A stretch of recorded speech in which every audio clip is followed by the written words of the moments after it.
Okay, magandang araw mga kaibigan. So itong video na ito ay para sa mga customers na nagpapagawa ng kanilang mga sasakyan sa iba't ibang parte ng Pilipinas or ng mundo.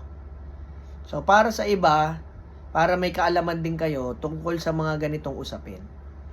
So ngayon, sana yung mga may-ari ng talyer ay magbigay din sila ng kanilang reaksyon batay dito. Kasi gusto kong malaman kung ito ba ay normal o lampas na ba sa normal ito? O talaga bang walang ganito? Imposible ba ito sa nangyayari sa isang talyer? Kasi syempre, bago pa lang yung shop natin, ang ginagamit lang natin dito ay yung ating simpleng rules lang. Hindi naman tayo kasing tagal na nung ibang shop na established na talaga. Pero hanggat maaari, yung makatao ang ginagawa natin. Kaya lang minsan, hindi ko alam, pero parang natatapakan na tayo. So, ang sitwasyon ay merong isang sasakyan na nagpa-PMS or preventive maintenance dito sa ating shop.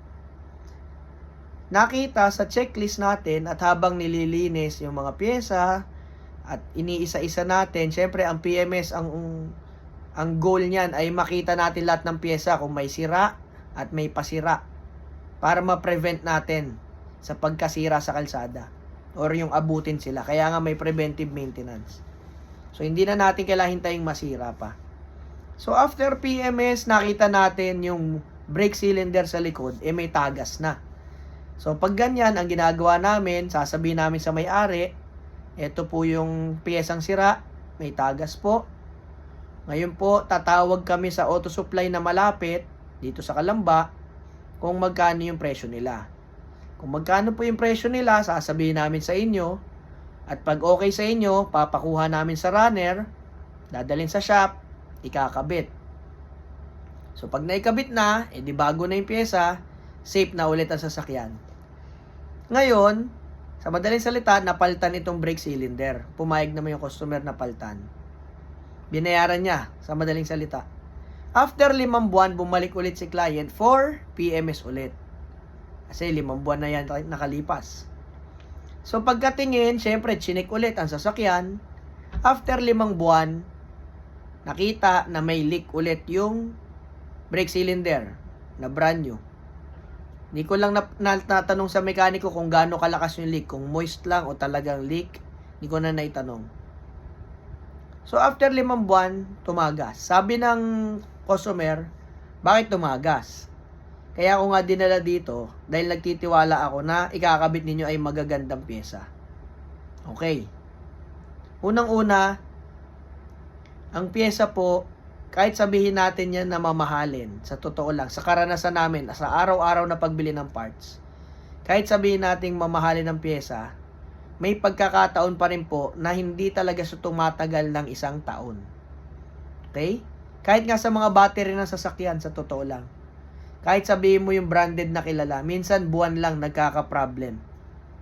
No? So, natural yan kasi mayroon nga tinatawag na factory defect or minsan yung wear and tear, nangyayari din yan, depende sa paggamit ng tao.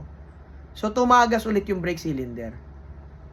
So, hindi ko naman sinisisi yung client kasi ito, parang ang nangyayari, kami yung sinisisi. Kami ay bumibili lang ng pyesa sa auto supply. Ibig sabihin, ang nag-provide nung pyesa na yon ay yung auto supply. Kami lang ang nagkabit. Gets ninyo? So, ang gusto mangyari, palitan namin yung brake cylinder. Sabi ko, ang warranty po namin dito ay yung services. Second, yung 5 buwan ay napakatagal na po napakatagal na po yan para maging pasok pa sa warranty. Pero kung services lang, pagpapalit ng brake cylinder ulit, walang problema. Napakadali lang naman yan. Pwede ko nang ibigay ng libre kahit 5 buwan na yung nakalipas. Ngayon po, ang usapin na lang dito, yung brake cylinder ba na 5 buwan na yung itinagal? Sa tingin nyo ba, sa mga shop owner, tulungan nyo lang po ako dito. Kung sa inyong shop nangyari, kayo po ba ay mananagot doon sa brake cylinder? Kayo po ba ay babayaran nyo yung brake cylinder na nasira, papalitan nyo ng bago after 5 months? O ito po ba ay walang warranty? Kasi po pag kami bumibili ng isang pyesa sa auto supply, wala rin po kaming warranty na nakukuha. Kung ano lang yung binili namin, yun na yun. Pagsalpak namin, yun na yun. Malibang masisira sa loob ng 1 araw, 2 araw, palagay ko pumapayag yung auto supply iso uli pag ganun. Pero yung 5 months na, hindi ko alam kung mayroong talyer na papayag nung 5 months na yung lumipas, tapos isosole dahil nagkaroon ng leak. So, yung brand naman is magandang brand naman. Kasi yun lang din naman ang available dito. Kung hindi ako nagkakamali, yung brand ay Bendix. Kasi yun lang naman yung mga nabibili dito pang ganung sasakyan. Marami na rin kaming napalitan na ganun. So, ngayon lang, merong after 5 months, nagka-leak. Kasi nga, sabi ko sa inyo, sa factory, hindi naman lahat yan. Minsan may nakakalusot, di ba? Sa quality inspection. Hindi natin alam kung ano dyan yung tatagal ng taon, ano yung tatagal ng buwan. Sa akin lang, ang tanong ko lang dito, kung kayo ba ang may-ari ng auto supply o yung mga shop owner, ito po bang 5 months ago ay pasok sa inyo warranty? O services, ibibigay nyo rin ba ng libre? O totally wala na po ito? Kasi baka tayo yung mapagsamantalahan kung laging ganyan. Yung iba nga, merong case din kami dito, valve cover gasket. Parang 10 months ago na, nagkaroon ng moisture.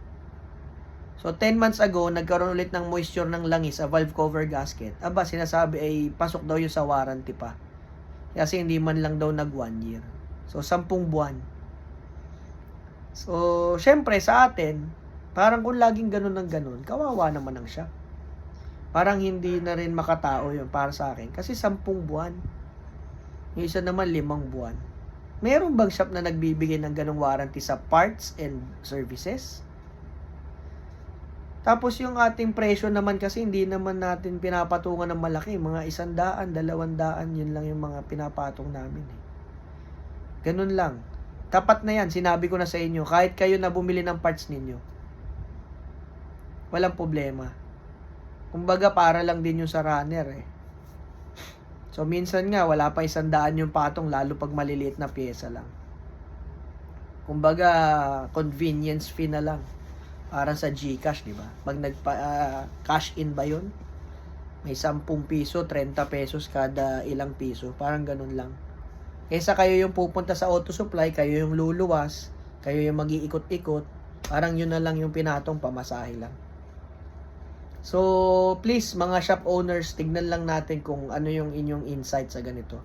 Pati na rin sa clients, para alam ninyo, basa tayo sa comment section. Sa loob ng 5 buwan, ito po ba ay ano pa? Dapat pa ba nating sagutin? Or wala na ba talaga ito dapat tayong pananagutan? Wala naman sanang issue Gusto ko lang malaman kung ano ba yung rules ng ibang talyer dito. Para din magka-knowledge din yung mga nagpapagawa. Baka kasi isipin nila, laging mayroong warranty pag ganyan. Ano ba yung makatarungang period ng warranty?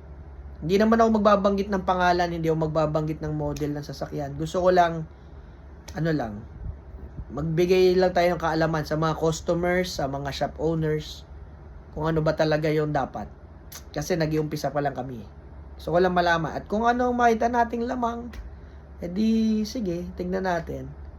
Pero ako kasi sa 5 buwan, personal ko lang opinion. Palagay ko, lampas na kasi.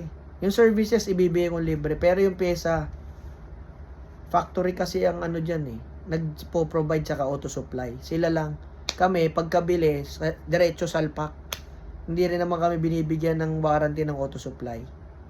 Kumbaga yung pera, sa kanila rin napunta. Sa amin yung labor lang. O yun lang po. Salamat po.